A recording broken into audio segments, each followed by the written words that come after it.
Әдемі, солай емес пе? Қойлар мен шаруалар бұл жерді Қарлы тау деп атайды. Осы өңірдің қыстақтарын ежелден бері мастифтер қорғап келеді. Бұл олардың ұрпақтан ұрпаққа берілетін құрметті міндеті. Ал мынау Боуди. Әзірге оның қолынан түк келмейді. Дегенмен бәрі де алда. Мұндағы өмір қарапайым. Жөн иіру және музыка ойнау. Өздері бір ғана әнді біледі. Бұл қазір ойнап тұрған ән. Жұмақтан не естігем? Айтыңыздаршы. Ал менің бір кездері тастай қашқан қалам біртіндеп ұмыт болды. Бірақ жұмақта да кереңсіздіктер болып тұрады. Әлгі айтқандай, қойлар бар жерде ит ұсталар.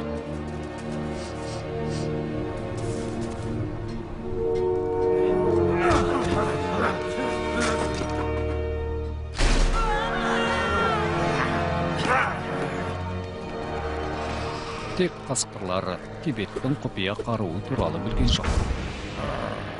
Бұл мастифтің темір жолы.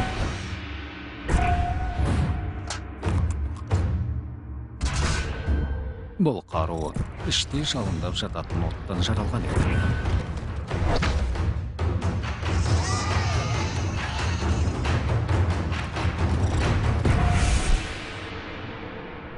Қасқырлардың таяқ жегендері сонша, оларды қайтып келеді деп ойламадық.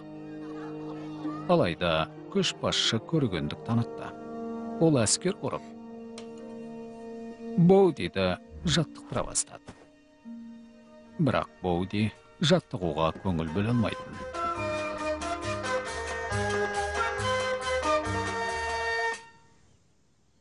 Қыстағымыздағы әуен осымен мәңгіге жоғалды. Жетекшіміз бұл бәрінің уақытын алады деп шешті. Ал біздің қырағылықты жоғалтпауымыз керек. Иә, қыстағымызда жым-жырт тыныштық орнады.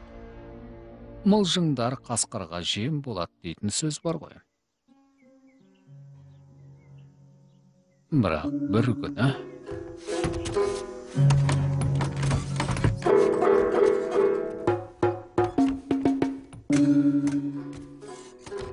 оларды мұнда жауып тастағандар өкінішті. Дұрыс айтасың. Қазір баратын жерің жоқ па? Менің бе? Я, дәл солай. Кешке жолыққанша, Флитвуд. Ал сіздермен әлі кездесеміз ғой, е? Жау жақын маңда. Бұл жау, дайын бол. Қасқырдың қаупінен сақтаныңдар. Сәлем. Сәлем. Сәлем, Флойд. О, сәлем, қайырлы таң. Сәлем.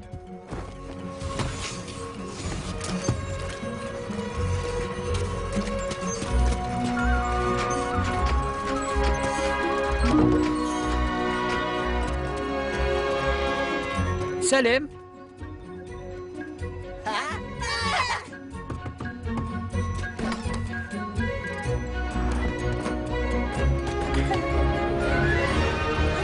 Сәлем. Сәлем.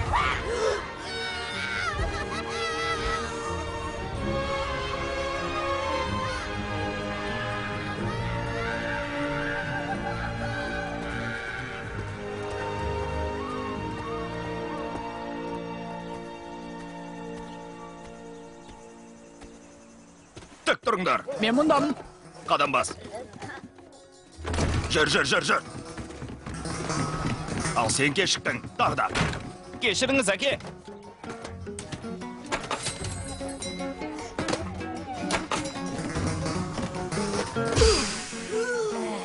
Тұрыңдар.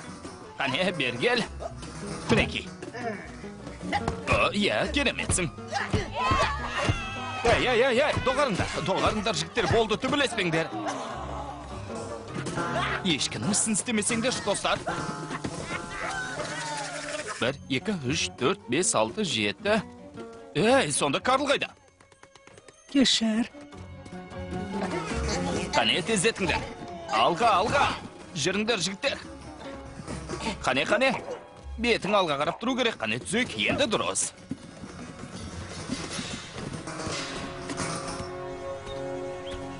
Түзеліңдер.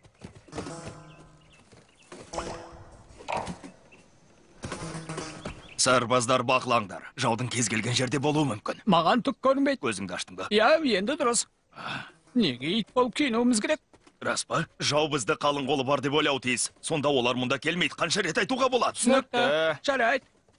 Үйірден еш айырмасы жоқ. Бұлардың өз милары жоқ. Иә. Мен онда кетейін. Ей, сен қайда жиналдың? Жұмыстарды аяқтадың ба? Иә, Қорларды толтырдың ба? әрине. Жуынатын бөлмені жүннен тазарттың ба? Кеш-ақ тазартқам. Сүлгілдің бе? Үлпілдеген таза сүлгілер. Сырлайтын нәрсені сырладың ба? Сырдың 2 қабатымен.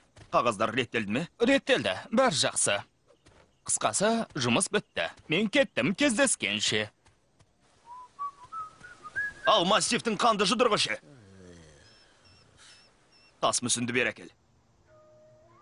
Сонымен, қасқыр шабуылдайды. Иә, Сені көріп, жақындай түседі. иә. Саған қарай жүгіреді. Түсінікті. Секіруге де дайын. Бетпе-бет, міндет атқарылмады. Әке рұқсат болса. Бауди, жан дүниеңе сондай от болу керек. Бойыңнан сондай құштарлықта болсын. Қасқырды жек көру керек. Қасқырды жек көрем. Дұрыс. Олар суқаным сүймейді. Міне мұның жайы.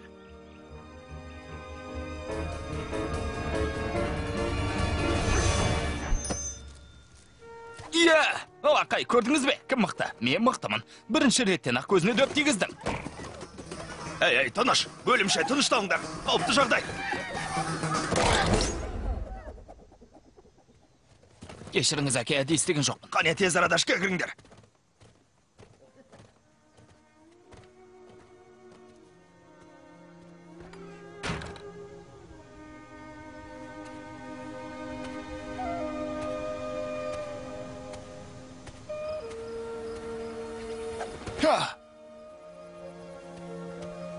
Мастифтің жұдырығы.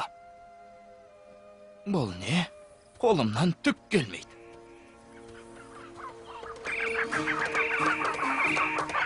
Кіш, кетіңдер, қане. Жоқ, ей, тоқтаңдар. Оны кетпеңдер.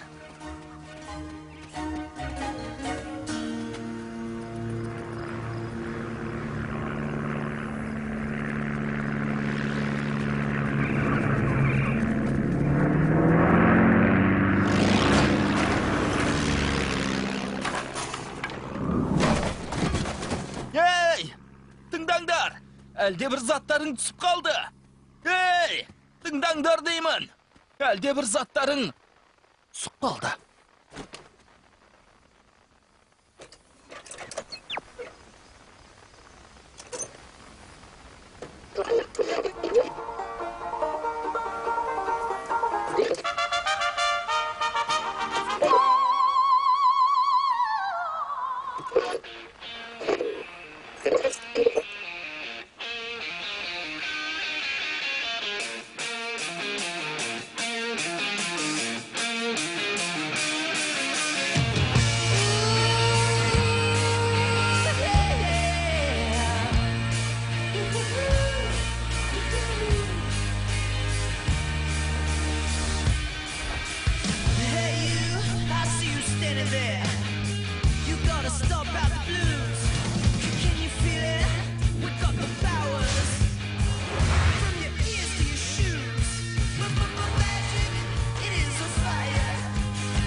Дарада қайталан бастылға Ангус Скатергуттың тағы бір туындысын назарларыңызға ұсынамыз.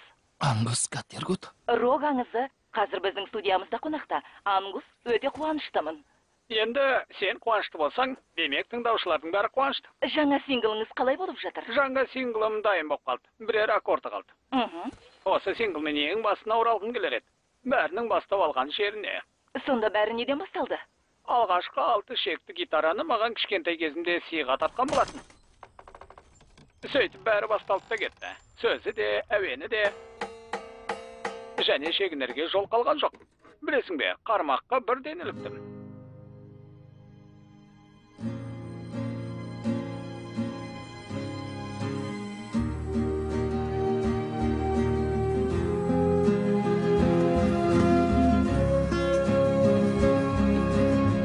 Содан соң қалаға келіп, саябақтан орын тауып алдым. Бұл уақытта сол жерді музыканттар басып алған. Сол жерде топты жолықтырдым. Оларға гитара керек болды. Ал одан кейінгісінің бәрі тарих, жағрафия және аздаған математика. Ғажап. Ал жас музыканттарға қандай кеңес бересіз? Бар өнерлеріңді салып, еш уақытта мойымаңдар. Тіпті әкелерің жоқ, жетер енді деп айғайлаған кезде де тоқтай көрмеңдер.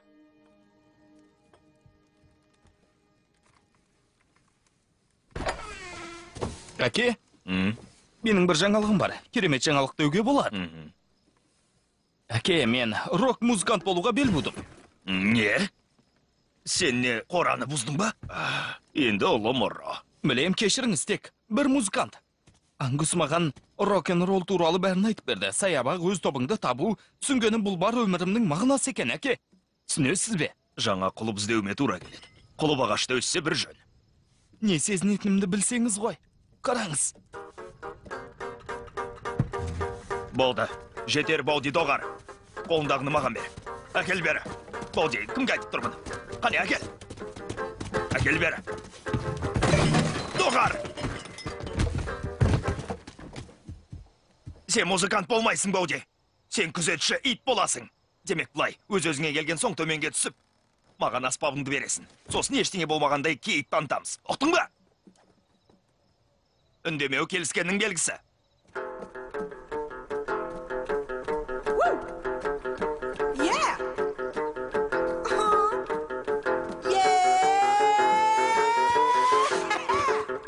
Бар әлемді әнге бөлем. Ән шырқаймын мен ерек.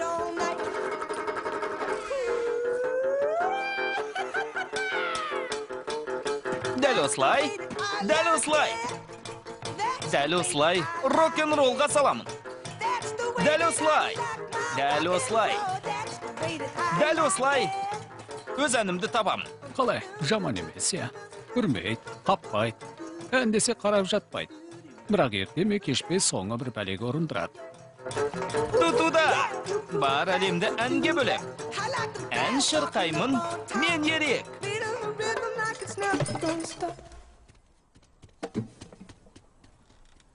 Бұл бала жүйкемде ойнап тұрғандай. Сенің орныңды басатын уақыты болды емес пе? Әлде қашан болған Флойд. Бірақ өзі ойын сауықты ғана ойлайды. Ал аспаннан әлгі зат түскелі бері, есілдерді қайдағы бір рок пен ролда. Сосын әлгі Дингуста. Оның жасында мен де сондай болғам. Шаштар аз болғым келген жоқ. Ниетім астрофизикада оқу болды. Сосын әкем маған бір кітапты көрсетті. Кітапты? Қазір.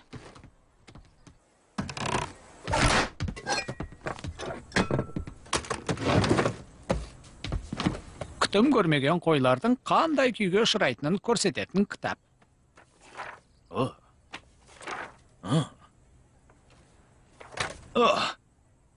Көргің келмей қалса айтарсың. Мен де өлерде қорықтым да оқи бастадым. Одан соң өкінген жоқпын. Қорықтым де. Мүмкін Баудиге керегі сол шығар. Кітабымды бере тұрайын. Жоқ, Флойд. Одан жақсы амалын білем.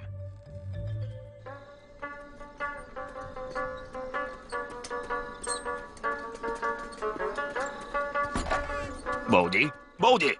Қане есікті аш. Менің басқа шарам жоқ. Бер кел деймін. Жан дүние музыканы аңсайды. Ангус мұның тұла бойға жайылып ешқашан жібермейтін безгек екенін айтқан. Балам, көңілімді қалдырдың. Міне осында кезекшілікте боласың. Үйрене бер. Таң сәрде кездесеміз бе? Иә, таң сәрде. Таң атқанда, таң атпастан, түн аяқталған кезде. Болды. Жарайды.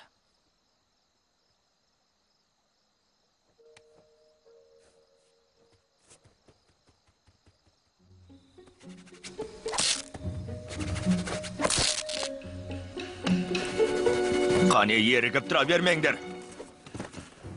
Қорқпаңдар, достар, бұл менмін. Көрдіңдер ме? Неге қасқырға ұқсап киініп алдың? Мазақтап тұрмысың? Жоспарымызды ұмыттыңдар ма? Мен шеуіңді де, ең ақылды деп таңдадым емес пе? Иә, бірақ қойлардың ішіндегі ақылдысы. Қысқасы, киініңдер. Ойлап көріңдерші, басым қасқырдың аузында тұр. Күлкілі түгі де жоқ. Сонымен, Бауди күзет орнында. Бұйырған кезінде оны бар күштеріңмен қорқыттыңдар. Бұл бұйрық болатын.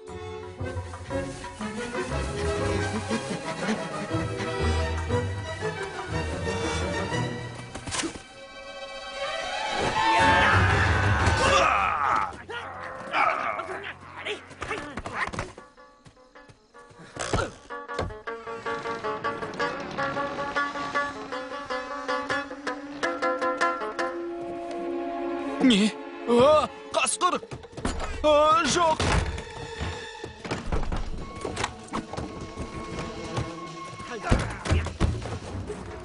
Бұларың не? Бұл бемін ғой? Қасқыр келе жатыр, есіктеріңді жабыңдар! Қасқыр! Қасқыр!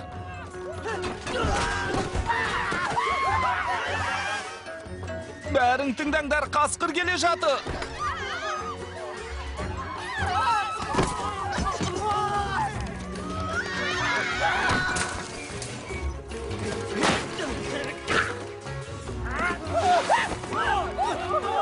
Қасқыр! Не шақ ақмақ. Сазайыңды тарт, сүйкімсіз қасқыр! Қасқырлар! Мұнда қасқырлар жүр, осында келе жатыр! Жақындамаңдар, мен қауіптімін!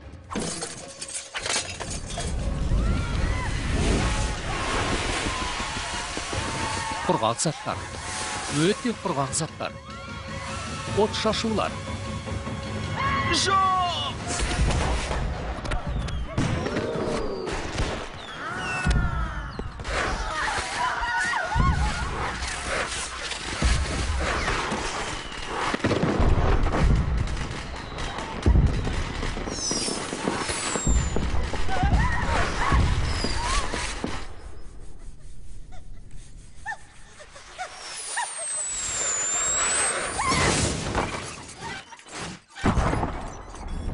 Иә, ойлап қарасақ, бәрі бұдан да қорқынышты болуы мүмкін еді. Иә. Сондай күлкілі қасқырдың киіміне қалай сендік екен? Масқара. Ал Хампидің ойына мұндай ақымақтық қайдан келіп жүр? О, сәлем, Хампи, халің қалай?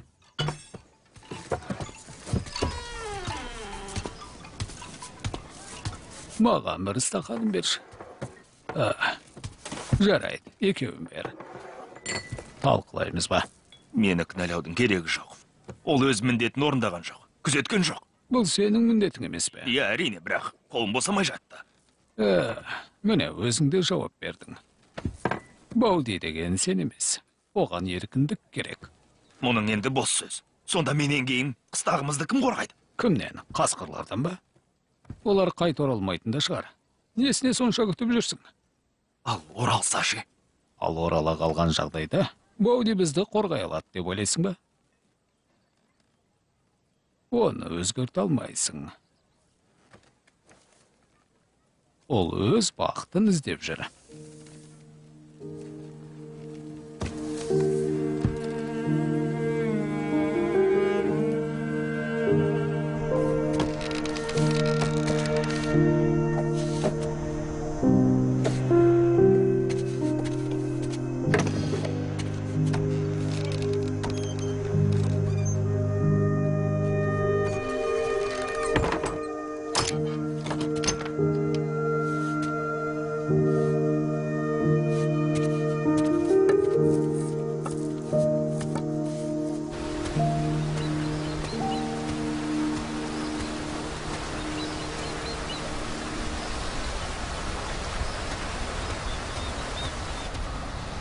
Әке, сізге айтарым бар. Мен әлгі...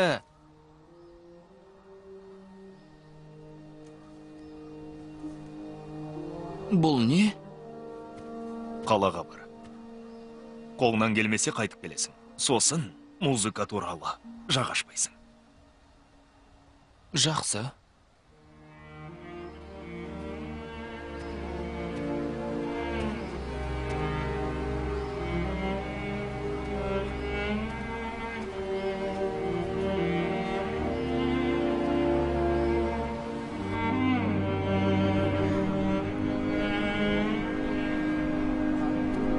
Пышақтарды қайрауды ұмытпа, Флойд. Келіп тұруға тырыс. Карл, жиірек жуын. Ұятқа қалдырма, достым. Тұла бойым. Діретті ғой, Стив. Мұны сағынатын болам. Мен саған беретін нәрсем бар.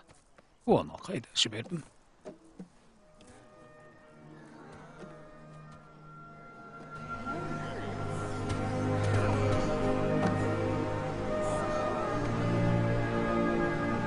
Бұл сенің өмірің. Оны жақсы өткіз.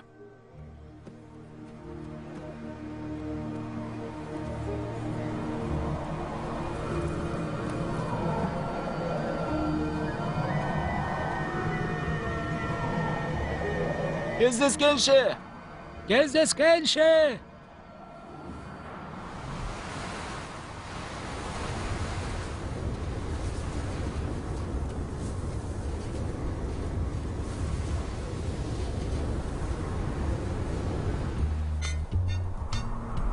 Бірдеңе көрінетін сияқты.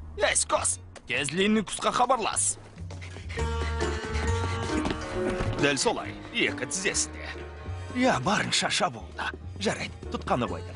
Кездескенше, апа. Ал қызыл телефонға қызыл сым жалғауға болмай ма? Қане, уақытында алып тұрсың. Бізде бір қозғалыс бар. Мастифтердің біреуі кетіп барады. Не? Мастиф таулы қардан кетіп бара жатыр ма? Не? Бұл жетекшілердің ұлы сияқты. Жетекшілерін жек көрем. Қалған әскер қалай боп жатыр? Тексеріп жатырмын. Тексерейін. Жаңалық жоқ. Бұрынғы орындарында тұр. Әлгі жігіттің түбіне жетейік бе? Бұған қуана келсерем. Жоқ. Әпсәтте жайрат салам. Жоқ. Түсінікті. Қап. Ол автобусқа мінгелі жатыр. Онда неге көп сөйлеп тұрсың? Оны көзден таса қылма. Маған сүйреп әкел. Қолға түсірсек. Таулы қарды басып аламыз. Киімдерді әкел, Гастекс, бұл жерден кетеміз.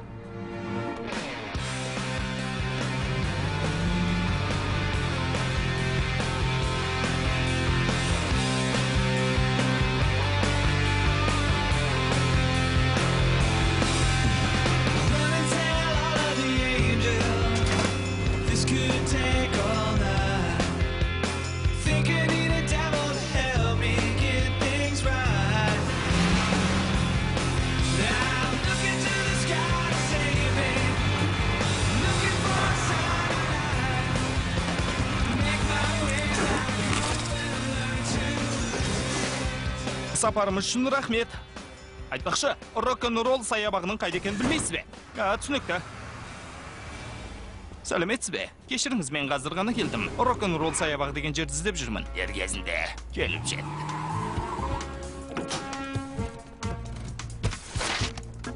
Біз оны күтпеген жерден састыру үшін төбесінен тап берейік. Оны орап тастайым. Ал сен есінен тандырасың. Қане, көмектес. Қане, өзіңдікін айналдыр. Жоқ, басқа жағына. Жоқ, сен емес, қос. Ойлансаңшы тез, уақытты қыз. Міне, кеттік.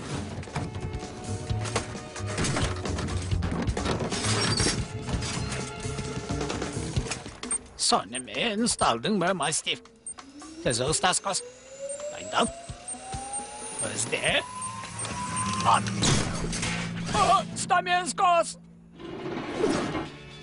Мырза, кешірім өтінем.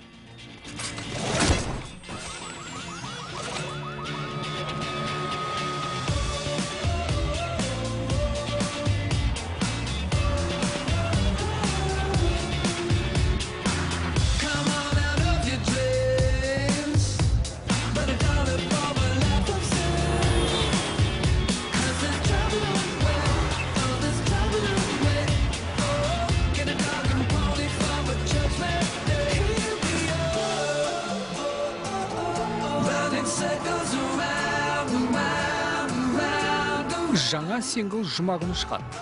Ангус Скаттервуд.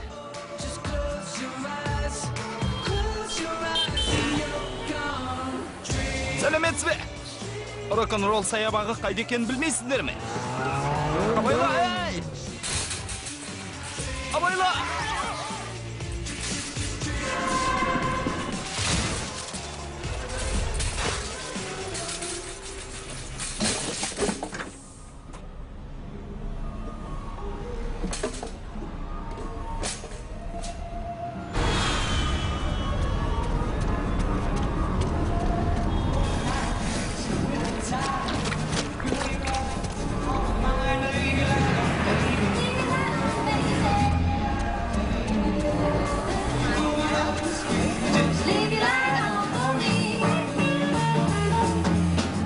Eyes green like ocean waves, see me through those.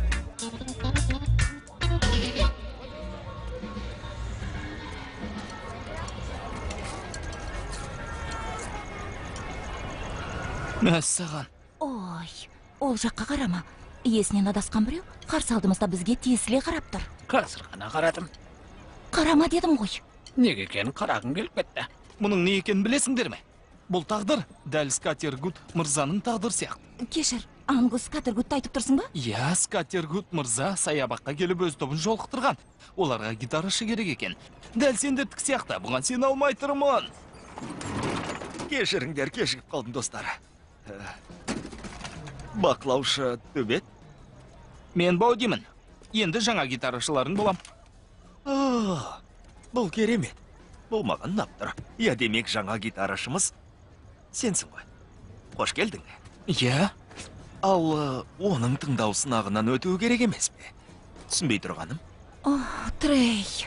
Бірақ соның қажеті не? Ұсақ түйек нәрсе ғой. Бұл бізде батыл деп аталады. Батыл, Я, өнерімізді бір сынап көрейік. батыл, батыл, батыл. батыл. Батыл. Батыл деген не өзі? Оған батылдың не екенін кім түсіндіреді? Жарайды, өзім түсіндірейін. Батыл дегеніміз, сен өз әуеніңді ойнайсың. Ал мен өз әуенімді. Сосын сені топқа алады. Несі бар, қызық екен?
Сонымен топ қаламыз ба?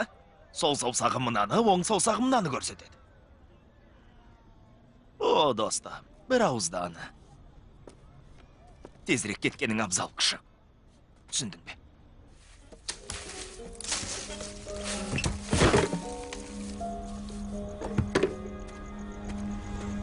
Ей! Трейге ренжіме. Оған өзіңді бұлай басындырма, достым. Ал мынау қайдан шықты? Үнемі қолыңа ұстап жүресің ғой. Бұл Гермір. Герм, ей! Жарайды. Қысқасы кейде түк түсінбей қалады. Ал мен дармамын. Бауди, топтарыңа қосылатыныма сенімді болғам. Әлек табасың. Бәрі бірден бола кетпейді ғой.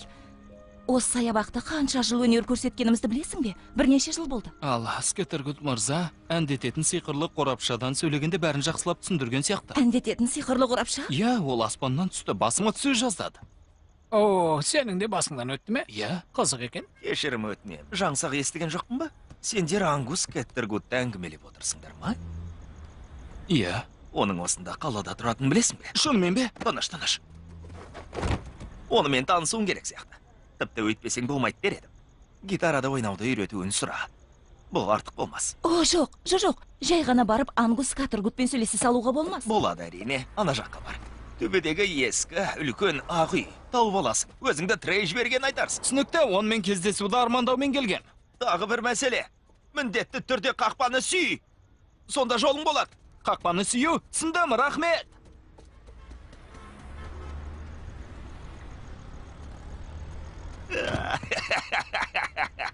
Не болып қалды? Оң жақтарыңызда Ангус Каттергуттың қақпалары тұр. Жыл сайын бұл қақпаға сүйікті өнерпаздарын көру үшін мыңдаған жас музыканттар келеді. Бірақ бар үміттері жел ұшады. Қараңыздар, тағы біреу келді.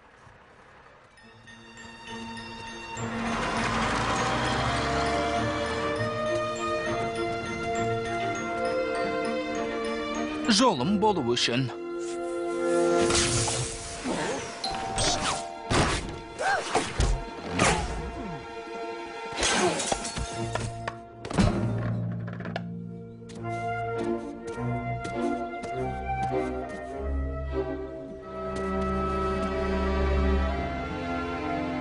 Ангус, бізді тағы да тығырыққа тіредің. Үнемі жоққа тойдырумен келесің. Ей, достым, Не? бәрі дайын. Жібер онда. Тез жеткенің үшін. Бірер аккорды қалды. 6 айдан бері осылай деумен келесің ғой. Иә, өйткені сен хабарласа бересің, достым. Басың бәлеге қалғалы тұрғанын ескерту үшін хабарласам, Ангус. Аз уақыт күте тұрармыз, әрине. Аз уақыт. Мені қорқыттырсың ба, ен? Ұрып соғасың ба, жанымды аласың ба, не істейсің? Қорқытсам. Синглды 3 күннен соң өткізуге тиіссің. Одан ертерек өткізем. Өткізбейтін болсаң келісім шарт түземіз. Сөйтіп көп ұзамай қоқыстан бірақ шығасың. Мен олай қорқытпай-ақ қой, онсыз да солай өскем. Сабаңа түс, достым. Ангус, Жүйкеңді тыныштандырып бәрі ойдағыдай. Болды, тұтқаны қоям. Ангус, мен жерге қаратпа. Аккордтарымды түзейін, кеттім. 3 күнде қалай үлгереді екем? Кеше 4 күн қалған, алдыңғы күні 5. Ал енді 3 күн қалды ма? Құрсын. Ангус, өзіңді қолға ал. Өзіңді қолға ал. Сен рок жұлдызсың. Сен роктың құдайсың. Мен роктың құдайымын. Демек, рок жасайым. Ханымдар мен мырзалар, қарсы алыңыздар. Роктың аңызға айналған тұлғасы, сүйікті өнерпазымыз Ангус Катергут.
Атап өтеміз, Аққайнардан әкел Ози.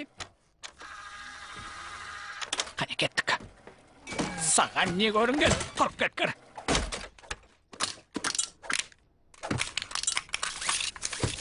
Құрсық.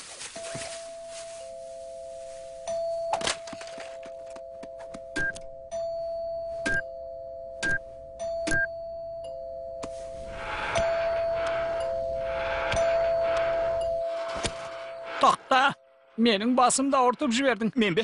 Жоқ, тағы бір маймыл қоңырауымды басып тұр. Әрине, сен ақымақ. Сіз Скатергут мырзасы ба? Жоқ, мен оның қызметшісімін. Скатергут мырзамен қазір сөйлесе алмайсыз. Бір өтінішім бар, қызметші мырза. Скатергут мырзадан сұрап көріңізші, мүмкін маған гитарада ойнауды үйреткісі келетін шығар. Жалпы бір топ бар. Олар... Гитарада ойнауды үйрету? Иә, мырза. Қазір күте тұрыңыз.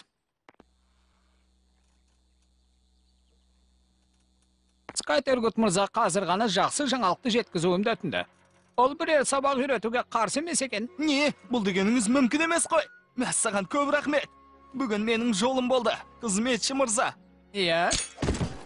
Тек бір шарт бар, достым, бір шарт. Кірер алдында аяғыңды сүрт. Әрине. Жоқ, есіктің алдындағы кілемшеге. Әйтпесе балшықты тасқа жағып қана тұрсың. Жақсы. Қиын емес. Ай!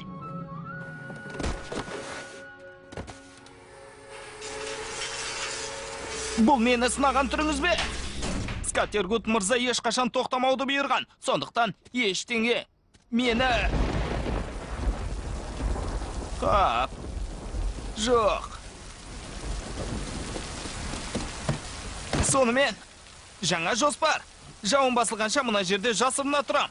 Сосын әңгімемізді жалғастырамыз. Түсінікті ме?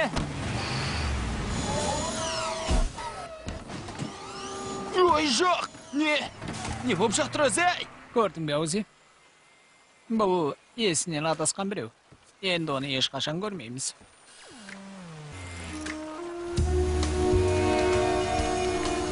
Ережесіз күрес сарайы. Іріктеу туры өткізілмейді.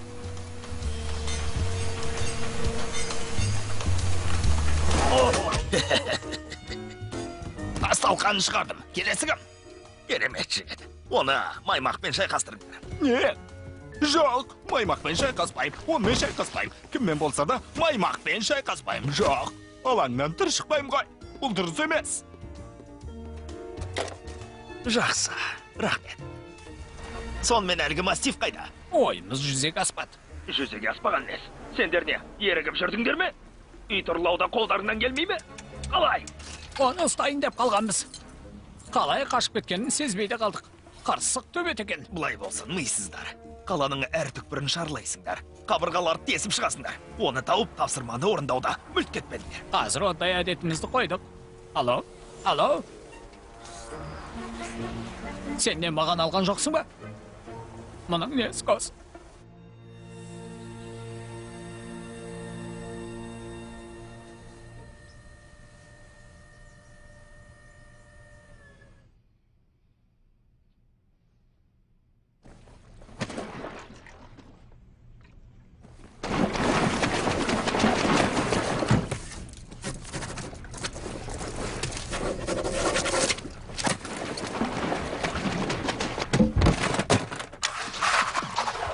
Ешқайсысы жұмыс істемейді.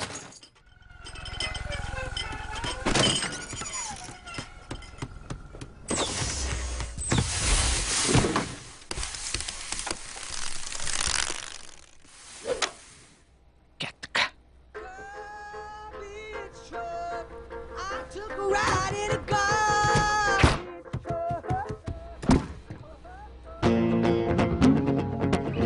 Тыңдама.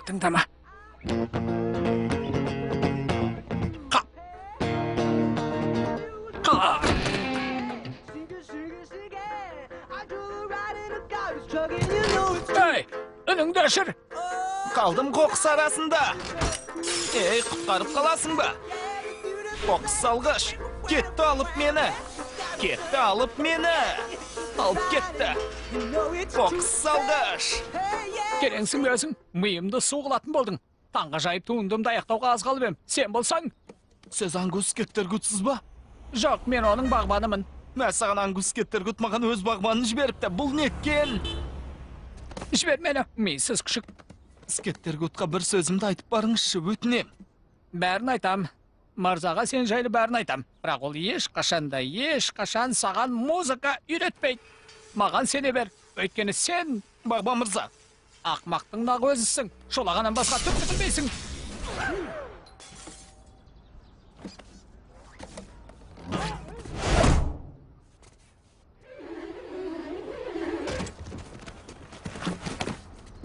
бәрі дұрыс па, Бағба мырза?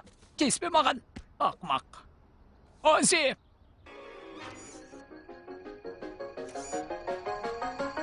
Тез зембіл әкіл. Мені тоғырда. Еш жерім қимылдамайды. Тек аузым қимылдайды. Аузым мен саусағым. Ози! Оң жақтарыңызда рог аңызының үйі, Ангус Кеттерғут. Мынау сол, бұл Ангус Кеттерғут. Бұған сен кінәлісің. Бәрі сенің кесіріңнен болды. Жүр алам. Бұл ғажап қой. Тезірек! Стандарт!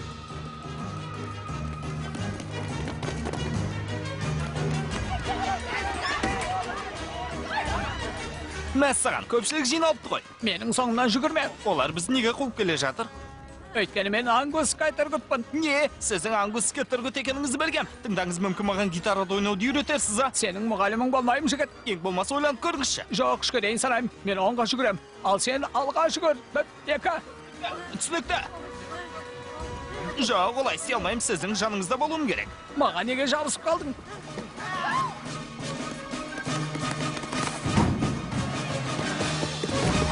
Оның ең үлкен жангерімін.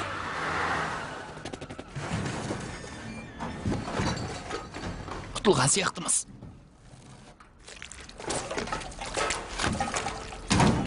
Өңкей микробтар. Микробтар. Микробтар. Шан. Мынау сұмдық қой. Қамалыма оралғым келеді. Жамылғы болса ғой. Тоңып кеттім. Қарным ашты. Мен енді ешқашан пицца жемеймін. Сенімсіз бе? Мұнда тамақ көп екен, жей беруге болады. Қоқыстан бірақ шықтым. Енді осылай боларын ескерттіміз бе? Өмір деген қызық қой, ангус скетергуттың қасында тұрмын. Иә, саған ангус кайтаргуттың дегем. Бірақ мұным жай сөз. Мен шын мәнінде құдайым ау, қандай ұсқынсыз сурет. Қарай көр. Керемет сурет, өте керемет. Мен рұқсат берген жоқпын. Мынау тамаша ғой. Бұған кезген жоқпын. Қане, сізді құшақтап алайыншы. Жібер мені. Сіздің рок туралы айтқан сөздеріңіз бар өмірімді өзгертті. Иә, өмірімнің астан кесеңін шығардың білесің бе? Тыңда. Маған таксиге ақша бере тұршы. Бәрін ұмытайық, келістік бе? $5. Маған $5 бер. Бірден бесеу деген сөз. Ақша ма? Иә. Ақшаны қайдан алу керектігін білем. Иә, көп ақша.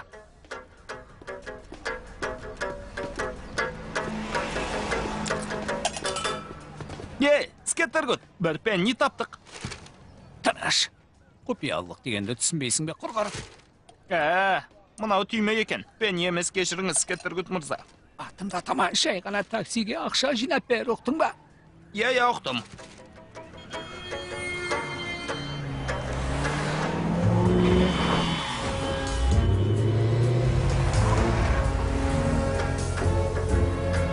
Қалақай, қолға түсірдік дейбір. Қане тезірек ұстап алайық. Иә, сонымен қанша таптың? Бір түйме. Бір түйме? Иә, бір түйме. Бастамам жақсы. Солай ма? Қане, аспабыңды бер әкеш.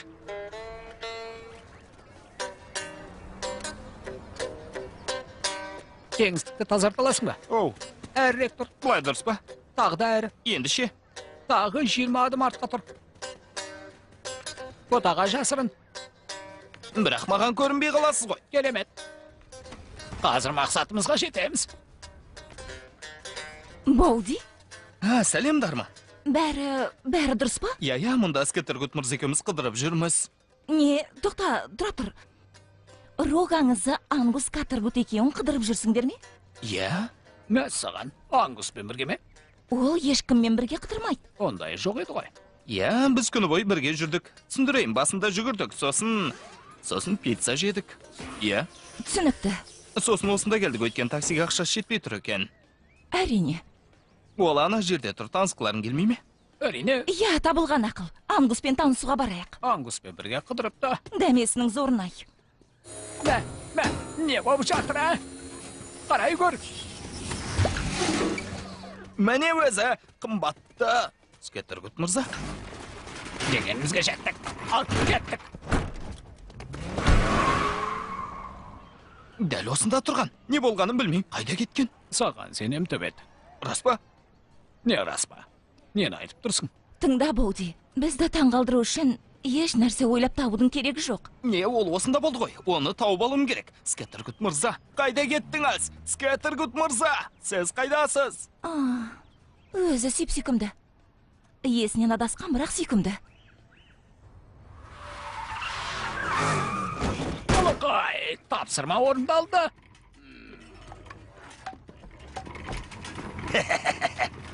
Тауар сендерде ме? Тауар бізде.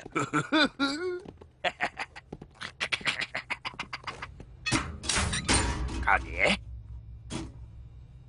Сендер ангус тұрлап кеткенсіңдер ме? Әлгі ангус кетергутты? Әлгі ангус емес. Бұл мүлде басқа жануар ғой. Оларды ажырата алмайсың ба? Бұл соншалық қиын ба? Бұл ол емес. Тынышталыңдар. Tez ündеріңді өшіріңдер. Бастық кім? Сен бе? Мисыз. Сені мисыз деп атайын. Ақымақ надан. Менің кім екенімді білесің бе? Үлкен келеңсіздікке тап болдың, жігітім. Қазір бұнда мені іздеушілер келеді. Есігіңнің быт-шытын шығарып қиратады. Жұлып алады. Не істеп не қойғандарыңды білмей қаласыңдар. Қисынсыз салыстыру. Қысқасы, тыңда. Білесіңдер ме, ақымақтар, қазір ғана медициналық сақтандыру мен сыйақыдан айырылдыңдар. Осы аптаның соңына дейін маған мастифті әкеп бермесеңдер, сендерді терең шұңқырға көміп тастаймын. Ол жерден екеуіңді құрттар да таба алмайды. Құрттар да таба алмай ма? Тез қараларыңды батырыңдар. Скетергут мырзаны үйіне жеткізіп салыңдар. Балаңды қолға түсірген кезімде қандай соққы алатыныңды айтпай-ақ қояйын.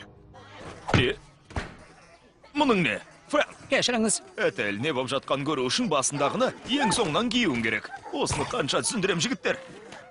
Жоқ, алдындағы сирағыңдыкін артқы сирағыңа киіп жатқан сияқтысың, Стив. Сол жағыма, мынаны ма? Сол жағыңа. Мынау ма? Сол жақтағысы ол емес. Мынау? басқасы, Сол жақ. Құдайым ау, Фил, Карлдың көңілін бөлме.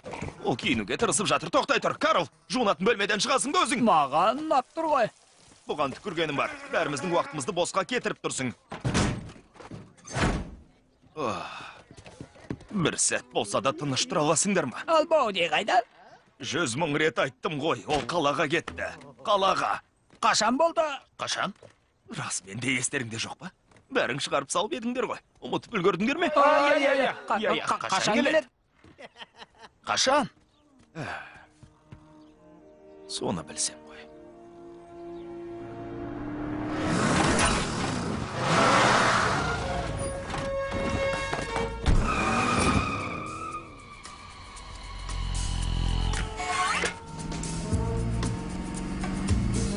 Мені күлкіге қалдырғаныңды білесің бе?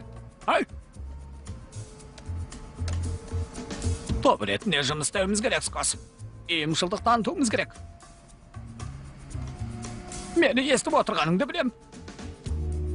Бәрін естісең де әдейі елемей отырғаныңды білем. Және түсінесің ғой әлгі. Саған сөйлеп отырсам бейне ойын ойнап отыр екенсің ғой. Қане, әкел бері. Әкел деймін.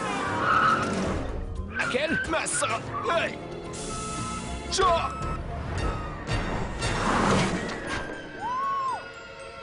Тежегішті басып көр, Скос.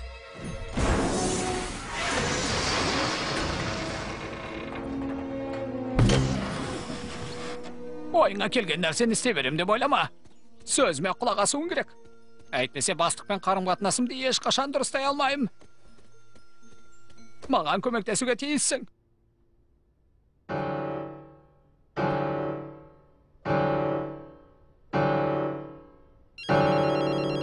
Ози! Авто жауап бергішті қос. Алло! Жоқ, сөйлеспейм. Жоқ, тоқта. Ангус! Қайда Ангус? Не? Маған уақыт керек, яғни мені біреулер ұрлап кетті. Неге өтірік айтасың? Ант етейін, мені шаң сорғышпен сорып әкетті. Қайдағын айтпаш. 8 биттігімен ұрды. 8 биттік емес кәдімгісімен. Осындайда сылтау бола ма? Одан да әнді жібере сал. Бұл ең керемет сылтаулар. Керек жоқ. Мені мәжбүрлемес жалынам. Сені мәжбүрлеп жатқан жоқпын. Сәл уақыт бер. Бердік емес пе? Тағы біраз. Ертең кешкі сағат 6:00-де. Жоқ. Жоқ. Жоқ.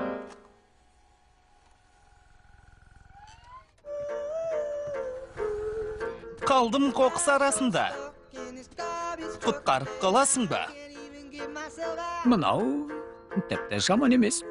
Әп-әдемі ән сияқты. Тамаша. Қалдым қоқыс арасында. Әуені де керемет. Әндетем. Ырғағы. Ей! Скетергут мырза! Я, сізге айтам. Қайда жоғалып кеттіңіз? Қош келдің. Бер кел. Боди. Боди. Боди. Мүмкін емес, менің атым есіңізде ме? Өзім де сенбей тұрғаным. Маған не үшін келіп едің? Гитарада ойнауды үйренуге ме? Я. Кір, достым. Тек кілемшені баспа және еске тиіспе. Оған тоғы жүргізілген.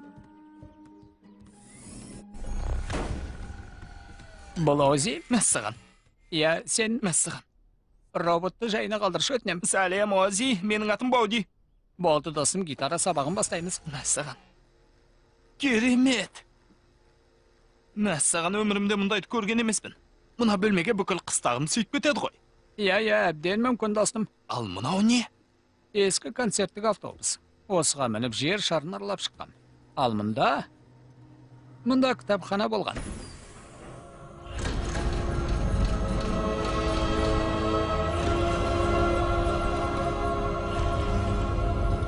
Мәссаған, Скатергут мырза. Ал сен қалай ойлап ең? Музыкант болғың келсе, тамаша аспаптарың болсын. Қане кез келгенін таңдай бер.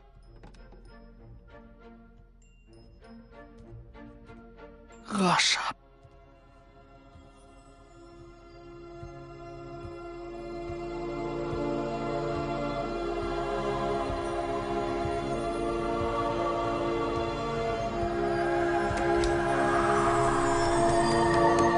Жоқ! Тоқта, тиіспе. Көріп тұрсың ғой. Ол Скеттеркастер. Әлемдегі жалғыз үлгісі. Қолдан жасалған. Келттер викингтердің кемесінің сынықтарын жасап, сақстарға сыйлаған. Ежелгі римдіктер ғой деймін. Мәссаған. Сондықтан басқасын таңда. Ал мынаны алуға бола ма? Жоқ болмайды. Әлде мынаны алайын ба? Жоқ. Түсінікті. Міне мынаны алайын. Осыны алайын. Жоқ. Оның кілтін жоғалтып алғам.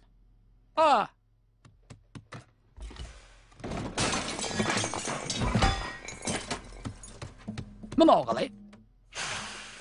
Сен онымен нағыз рок жұлдызы болып көрінесің. Сонымен, бірінші сабақта не үйренеміз? Аккордтар, ритмикалық ойын, тәсілдер ме, шертпе ме?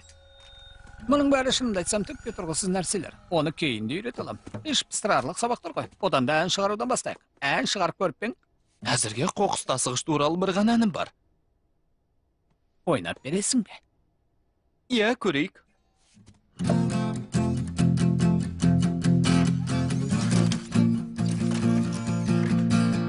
Қалдым қоқыс арасында. Ей, құтқарып қаласың ба? Тоқта. Керемет, өте тамаша. Бірақ тұра тұр. Бұл не тақырып біз? Қоқыс жинаудың рок-н-роллға еш қатысы жоқ.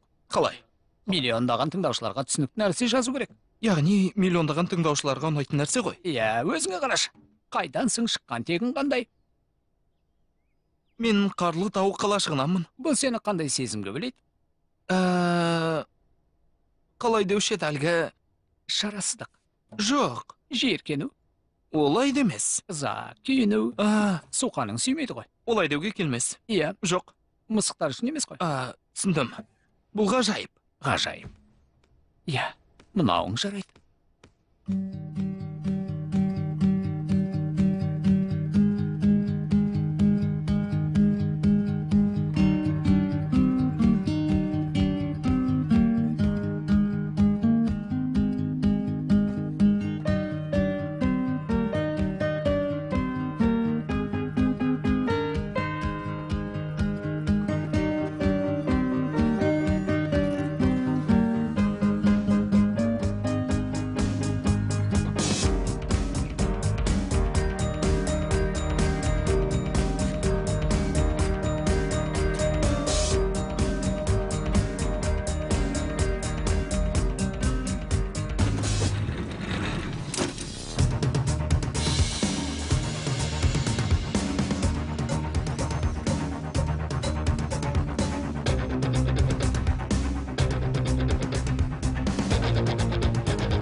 Rock and roll.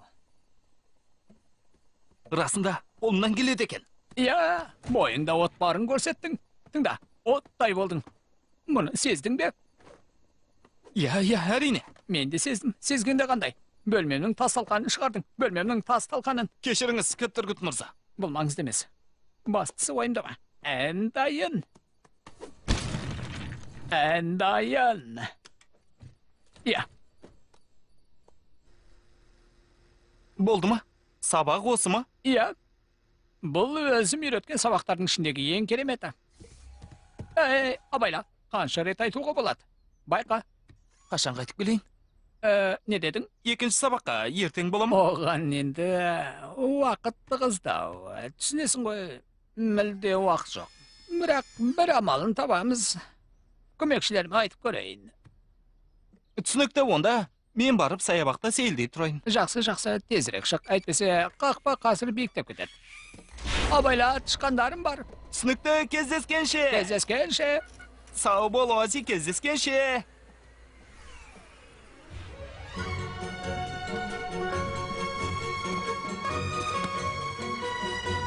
Достар, айтсам сенбейсіңдер.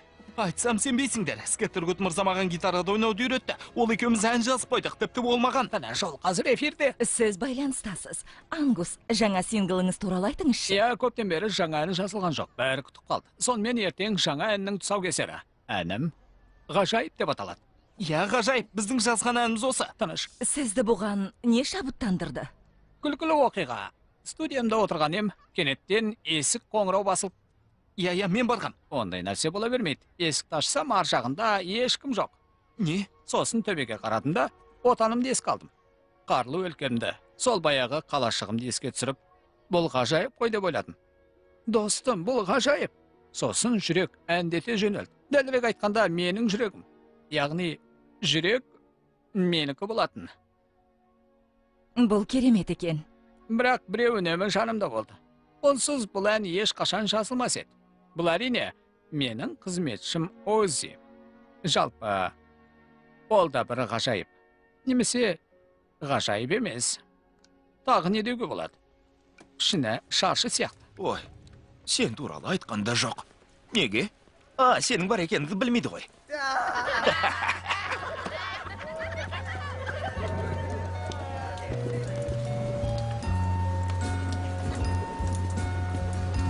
Боуди.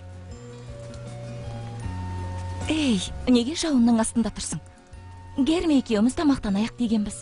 Бізбен жүрші.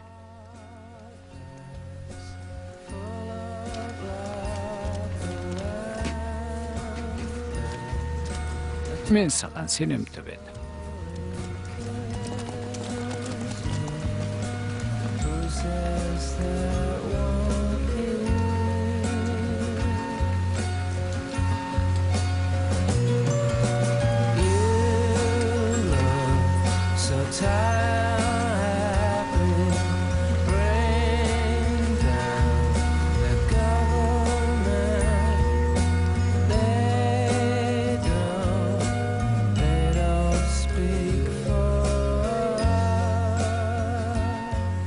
Алло? Иен, Иә, Иен достым, Ангус? естірің бе?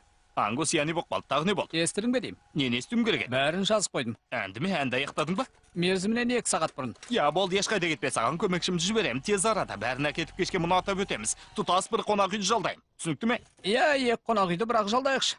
Қонақ үйді жалдай алмаймыз. Өзіміз үшін ғой, несін аяймыз? Болды, оны қалтамыз көтермейді. Кездескенше достым. Не болды? Маған неге бұлай қарайсың? Әлгі ақымақ төбет үшін бе? Қойш, ол өз жолын табады. Қор болмайды. Тыңда, шынымды айт. Мен онсыз да бәрін жасар едім. Жарайды, сол ақымақ төбет болмаса ештеңе жасалмас едім. Бірақ бәріне осы шындықты айтып жүре алмаймын ғой. Бәрінен айырылам ғой. Мен аты аңызға айналған тұлғамын. Оған көмектесуім керек еді. Шабыттандыру үшін. Табылған ақыл. Доғар, сен тас сияқтысың. Маған темірдей көзіңді қадап алыпсың. Темірбет, не көйттің? Темірбет. Ози дөңгелекті шерек боп салаушы. Ози, бұл боп салаушы емес. Бұл ар азабы. Иә, ар азабы.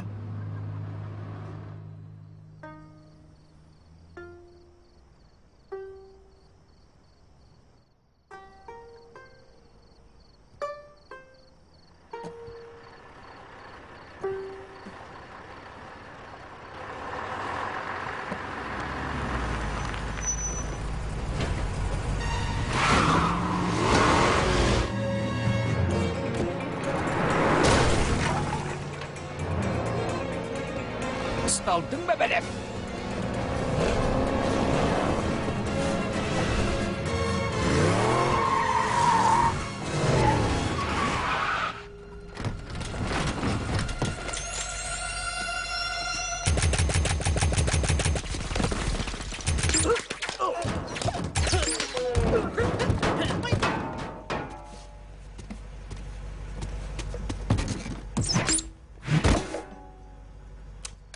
Ақмақ немелер.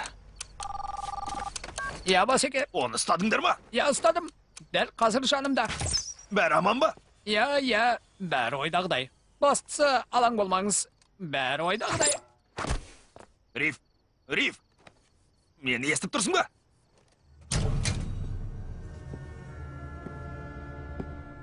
Қайырлы таң. Жақсы ұйықтадың ба? Ау. Бізге әкеңнің әскері туралы айтып берші. Қанша сарбаз, қанша қорғаныс желісі бар? Олардың әскери дайындығы қандай? Мырза, егер әкем қасқырлармен істес болып жүргенімді біліп қойса, онда... Ау. Біз ешкімге сонымен айтарың жоқ па? Түсінікті.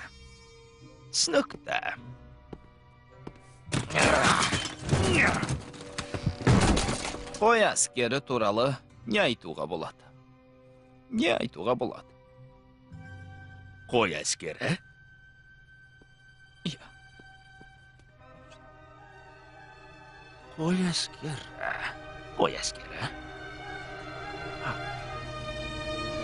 Қой әскері?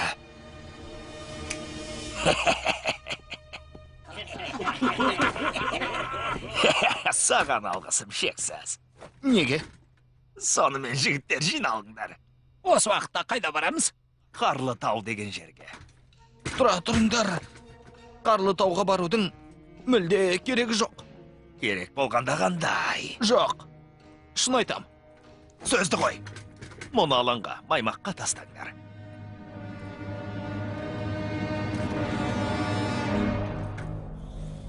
Боуди, Боуди, бізде тамақ бар. Боуди.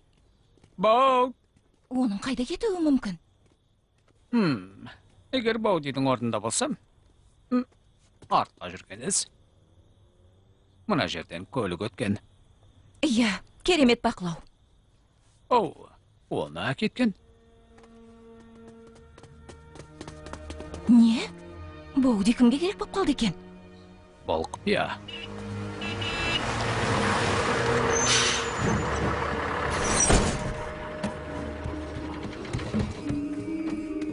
Сен де көріп тұрсың ба? Солай сияқты. Әріпінен басталды ма? Иә, Гуд деп аяқтала ма? иә. Эй, осы жерден ит көрмедіңдер ме? Басында күлкілі тақиясы бар. Сіз Боудиді танисыз ба? Иә, аты сондай. Ол енді маған шабыт сыйлаған біреу. Иә. Мынау не? Таяқ. Мынаны ұстай тұршы. Не болды? Ангус, Иә. сен қайдасың? Көмекшім есігіңнің алдында тұр, ал сен жауап бермейсің. Менімен әзілдескеніңді ұғар. Бұдан әбден жалықтым. 1 минут уақытың бар, шықта бізге жазбаны бер, әйтпесе мансабың сонымен тынат.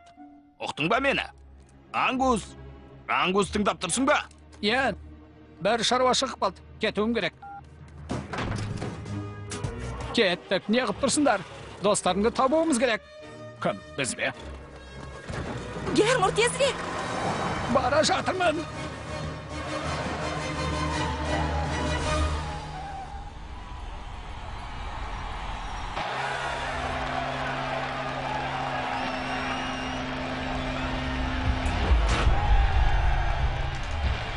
Ханымдар мен мырзалар, өз қауіпсіздіктеріңіз үшін маймақты қошеметпен қарсы алыңыздар.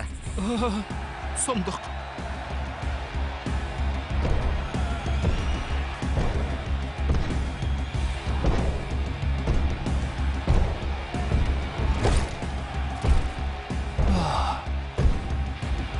Төбет, тамақ.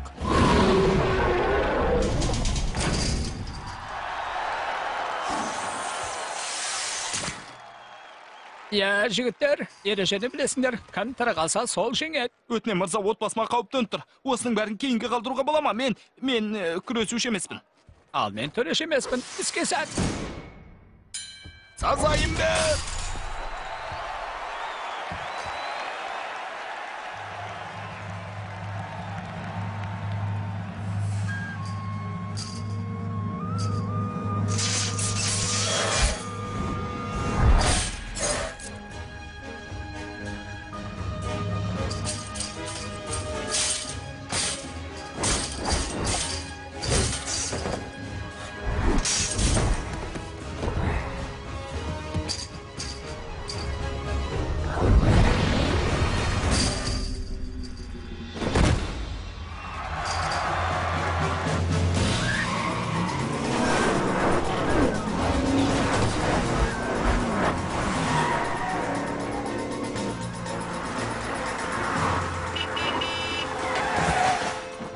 Боуди, сені тауып алғанымыз жақсы болды. Төбет, достым, Сені іздемеген жеріміз жоқ.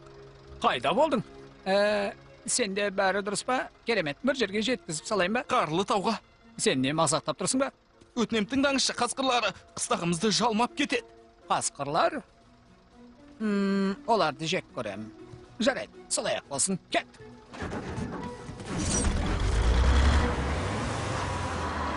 Не? Ұста, бұл саған деген сыйлығым болсын. Саған сыртына қолымды қойдым. Көрдің бе? Енді екесе қымбат тұрады. Әдетте мұны Ози істейтін. Бірақ бұл жолы өзім қол қояйын деп шештім. Түсінесің бе? Маңызды шығар деп ойладым. Сен үшін маңызды деген ой келді. Жоқ, теріс киіп алған сияқтысың. Өтел тездеді. Болған не? Карл қайда? Тағы жуынатын бөлмеде ме? Әрине. Жарайды, өзі сосын қуып жетер. Кеттік. Керемет. Оқудан тыста бол. Орындарыңа тұрыңдар. Мен бұл орындарды айтқан жоқпын.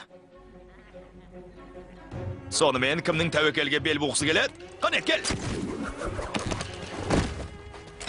Сонымен балалар кірісейік.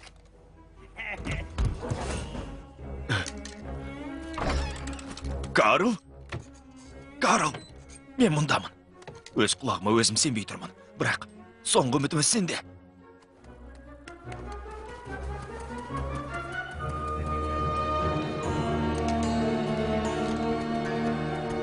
Біз тағы кездестік. Оны мұнда кел.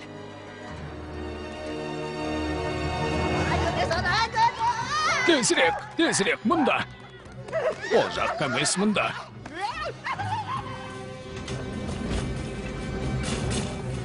Болды, есперді жабамыз.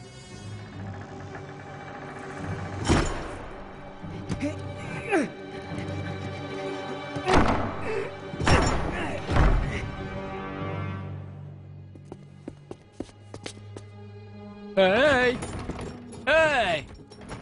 Есті ашасындар ма әлде өзім ашайын ба? Оны әлі көре жатармыз.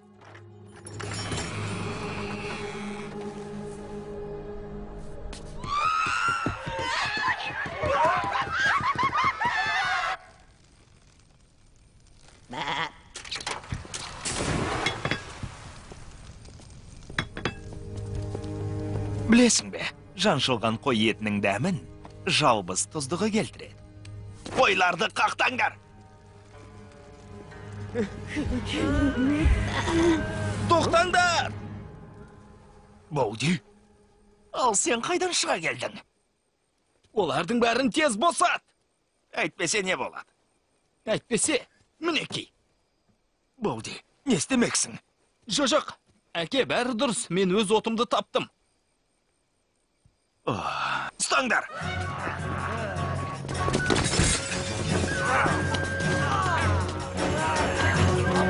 Балама тиіспе!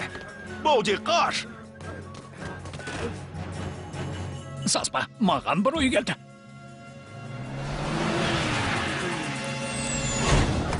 Не? Жоспарың осы мет. Сен ақмақтың нақ өзі екенсің. Міне ол. Не? Әне! Тезірек. Ұстаңдар, қане!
Arqanды kes.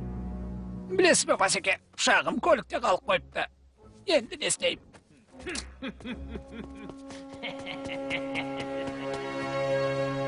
Бауди.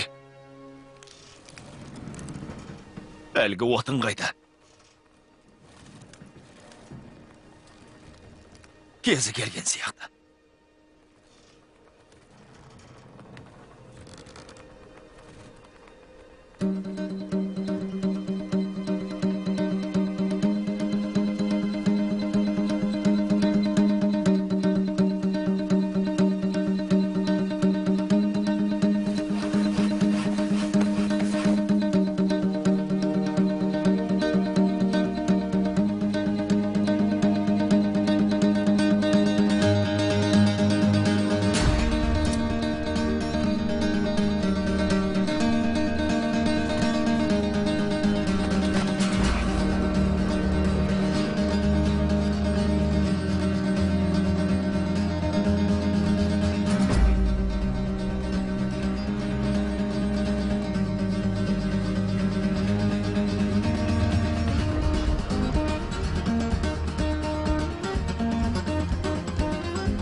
Seni жақсы көрем, балам.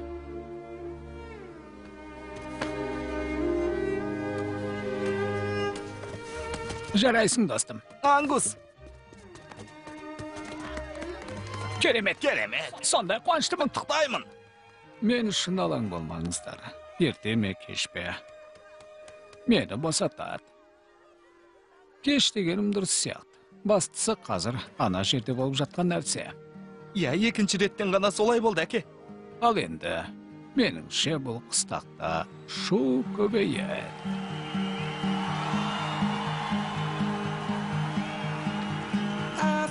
Қаншама жыл іздедім. Үмітімді үзбедім. Қол жетпестей көрінген. Армандаған әнім едің. Таптым, енді ешқашан сенен алыс кетпеймін. Ен, естіп тұрсың ба? Таптым енді. Ешқашан. Керемет, топ достым. Ол назарында болсын. Сенен алыс кетпеймін. Қазір гитарада ойнауым керек. Сахнаға шығам, кездескенше.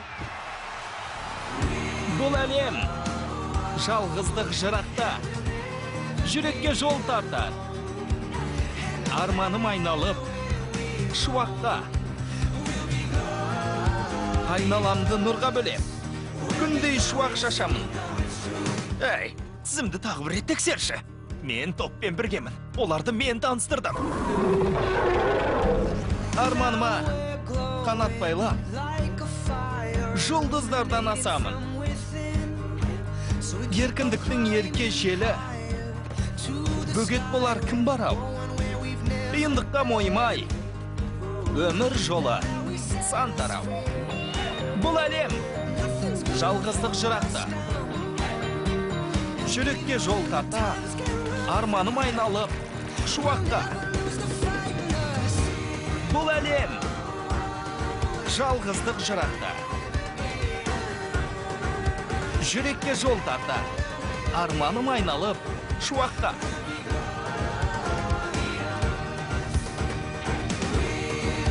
Бұл әлем жалғыздық жырақта. Жүрекке жол тартар. Арманым айналып, шуаққа.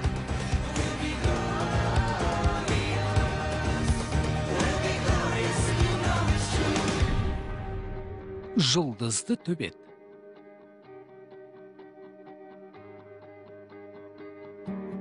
Дэвид Миллердің құрметіне. Режиссері Эш Бреннан. Фильм Қазақстан ұлттық телеарнасының тапсырысы бойынша аударылып дыбысталған.